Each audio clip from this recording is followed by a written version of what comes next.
Surrounded by idiots. The 4 types of human behavior and how to effectively communicate with each in business and, of course, in life. Let's get this started with. Today, we're just going to go ahead and keep this simple. First off, we're just going to talk about the best team. Of course, you might be wondering which person is the best person to be in the team. Is it a whole team of reds, or yellows, or greens, or blues the best? Of course, that kind of varies.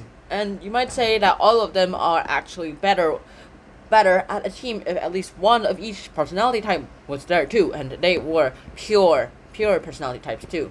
That was the best. First off, what would a team of reds look like? Then we'll talk about a team of yellows and a team of greens and a team of blues. And all this is actually just from a little experiment Thomas Erikson himself did that he also talked about in the book. It's in the last it's like the last few chapters, and Chapter 21, a final example from everyday life. So, perhaps the most enlightening team project in the history of the world, it says.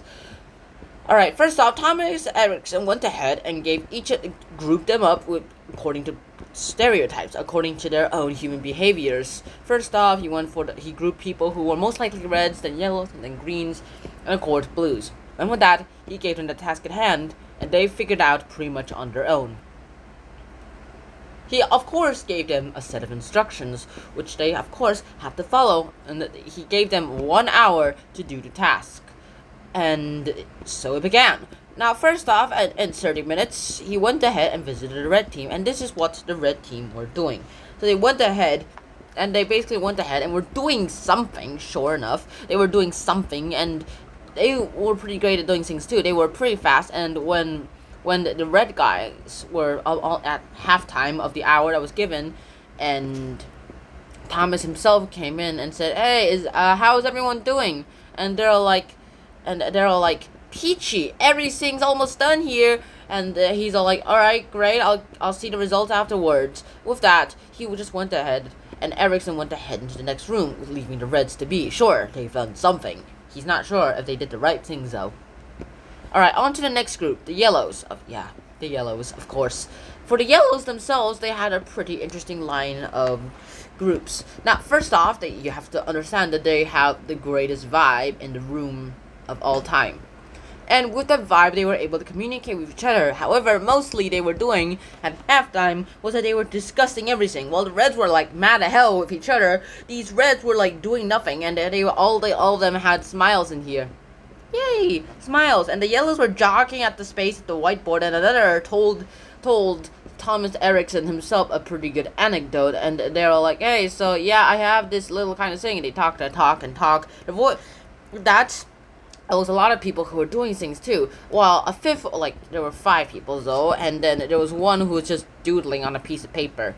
Doodle. Well, the rest were just frantically trying to do something. They were wasting time with smiles, with the great vibes. So Thomas was able to go ahead and have a great approval of them, but he wasn't sure if they could even finish the task at hand. And I'm also wondering what they do at the presentation myself. Alright, of course, next up we have the greens. Now, the greens themselves are possibly one of the most interesting ones that I've had to talk about. So, the greens themselves were pretty quiet. They were just trying to go ahead and do the task at hand. They all had great personality types, so they could do things well. With the greens, however, there was something wrong with them too. Their voices were quiet. They were all listening rather than speaking, and, well, none of them were speaking at the same time. None of them would rather speak, so all of them were just trying to listen and doing things too. They tried to do the task at hand. 5 of the managers were sitting quietly listening to one of their colleagues telling a sad story about a dog, trying to get the vibe going, who had tragically died of old age the same winter, and that he was still missing his life companion too. So, yeah, I miss my dog. And they're all like, "Yeah, sure, yeah, that's sad." And it has nothing to do with the task. The last manager sketched out some suggestion about how to solve the task that they've given them, but the suggestion always ended up with a question mark. So, of course, she needed input, and it looked like she would have to ask for it, but she was in trouble. Greens don't like asking for things. Of course, then finally, it was time for the blues. Now, of course, there was a lot of people doing this. The room was most absurdly quiet, of course. There's zero talking almost. After sitting with them for 3 minutes, according to Thomas Erikson, without anyone uttering such a single word, well, Thomas himself was a little bit worried because no one was actually doing this. In fact, they were most likely just going ahead doing this, and he can't see Sot, but he was pretty much thinking that they were all doing their own thing. Sure, they had to do the task at all, and they just went ahead and did things. They looked at the list and the instructions, and they have done nothing right. They haven't done anything. In fact, the only thing that they've probably done is like correct the technicalities of the document of the instructions. So of course they went ahead and did things. And under the surface, there was actually no real communication in place. They were just doing something. They were each doing the same task. But that means that who's are they using and how are they going to complete all this too? Of course, these blues were doing something, alright. However, they weren't doing anything that's actually useful too. All they did is correct the documentation. And now it's time for the presentations. Of course, this is the most interesting part because now we'll see the results. Let's start off with the Reds. The Reds themselves went ahead and went on the presentation podium, and they went ahead and presented their task pretty quickly. At least, like, all of them were great, too. Their fate was great, and their plan of action would be, so they went and presented everything pretty neatly. However, it was probably a little bit fast. The Reds certainly did something, alright? So they were given the task, and they did something. However, afterwards, after they finished their quick presentation, which is less than half the time that they were given, which is interesting in my opinion, they went ahead and showed off their little product. The book itself doesn't say what the product is, but all Thomas Erikson remarks is, I didn't ask you to do that. I asked you to do this, and you gave me something else entirely.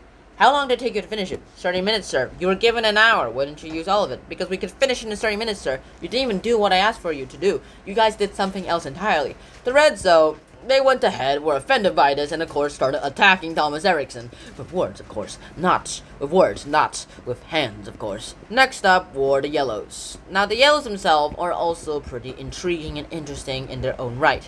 They went ahead, and all of them wanted to speak. In fact, I'm pretty sure that they all were fighting just to get onto the podium themselves and get onto, like, the microphone and talk. They're all Yellows. They want to talk. And of course, after a bit of blabber and jabber and blabber and jabber, one of them finally became the presenters. It was a woman, and she just went ahead and told a good story. And the interesting part about this is that Thomas Erikson himself actually had to drag them onto the podium because, well, two of them were on phone calls. One of them just finished eating a cake, and the others, well, they did sing, so they basically went ahead and let them present their work too. After the Yellow's turn, it considers 3 women and 2 men. All of them smile in the front, and they were all like, who should begin? And of course, they went ahead and fought over the podium again. Eventually, one of the women went ahead and started telling a story, of course. It was pretty entertaining, alright. Thomas Erikson himself has to admit that. However, the sad part about this is that it has literally nothing to do with the presentation itself. He went ahead and just told them about some kind of story. But, however, it was kind of clear for Thomas to go ahead and see that this story is just a way to disguise that, hey, so here's the blah blah blah blah blah in the background, so it basically says, we did nothing. But they got claps because they were pretty entertaining. For the Greens, none of them went up to the podium. They went ahead and they're like, alright, who goes first? They look around each other. Who goes first? They look around each other. And then finally, one of them, the unfortunate spokesperson, basically says, alright, I'll do it. And goes ahead and explains what they've did and why they haven't finished it. And with that, Thomas Erikson basically went ahead and saw that there was this little problem. None of them wanted to speak. And so, of course, this happened. He went ahead and he asked them, so what did you think about this thing? Of course, even the Greens haven't finished it as well, even though they have made more significant progress than what the Yellows have done. The Yellows did this much. The Yellows literally did this much. And with that, he went ahead and asked the Greens, alright, so what did you think about the task himself? And they used some fancy words, of course. He faced the whiteboard, he talked softly, turning towards members. When he basically went ahead, when the presenter went to the whiteboard and had no idea what to say, he went ahead and looked at him to just go ahead and ask for clarification. And when their presentation was over, of course, this happened. The unfortunate spokesperson said that he thought it was probably true that most of them were relatively in agreement.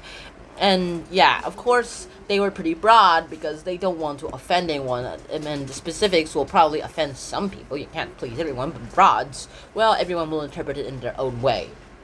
And finally, it was time for the blues. Alright, the blues themselves have the most interesting part. They are most analytical, but in my opinion, myself, I will have to say that, hey, when they went up to the board, all they pretty said is, well, we found some mistakes here. Highlighted in red, and in the instructions, and highlighted in this kind of color that we found, what made the task challenging.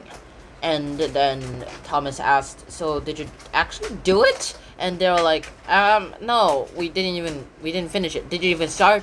Yes? What did you do then? Show that the instructions are a bit wrong? And of course, even the blues haven't done it. They're pretty precise, and they'll stick to one thing until it's extremely correct. And they've literally edited the instructions to their own wills themselves, which I think is the most downer for them. Of course, the conclusions on this is that the purpose of this whole exercise is to highlight that no group by alone can actually do it. The perfect group would be a mixture of reds, yellows, greens, and of course, blues. The reds will most likely be the CEOs. They go ahead and try to give everyone tasks. But also the opposite of them, the greens, will also most likely go ahead and remind them that you have to read the instructions as well, with the blues on their support. The yellows will be the ones who'll just go ahead and cheer everyone up when everyone's down or when everyone's being down, and they're like, hey guys, let's do this. With that, this will probably much likely happen. The reds themselves will go ahead and have their own affairs on themselves. They'll be the ones managing the entire group. The yellows will be the ones keeping the morale up. Also, they will also give them their own ideas from time to time. The greens, or blues, both of them will go ahead and make sure that the yellows will also listen at the same time, while the greens themselves will actually do the task at hand. Yeah, the reds, however, will also help the blues go ahead and actually finish their task pretty quickly. Because, well, not too quickly so, because the blues may be a bit too slow at all. The yellows will give out the ideas, so will the greens. And the blues, well, you just have to ask him for it. Unfortunately, that's not what the greens do best. The reds will go ahead and ask everyone to be frank. The yellows will try to socialize. And however, all of these will cancel each other out, and eventually they'll probably be the best group ever. If you have a red, a yellow, or a green, or a blue in the team, or a combination of all of them, that's the perfect team that you can ever think of with what I've just described. And so that is Surrounded by Idiots, the best team. I really hope you guys actually did enjoy this episode, and I'll see you guys in the next one, where we'll go ahead and talk about People Were Always Like This, as a little final conclusion to Surrounded by Idiots video series. Bye!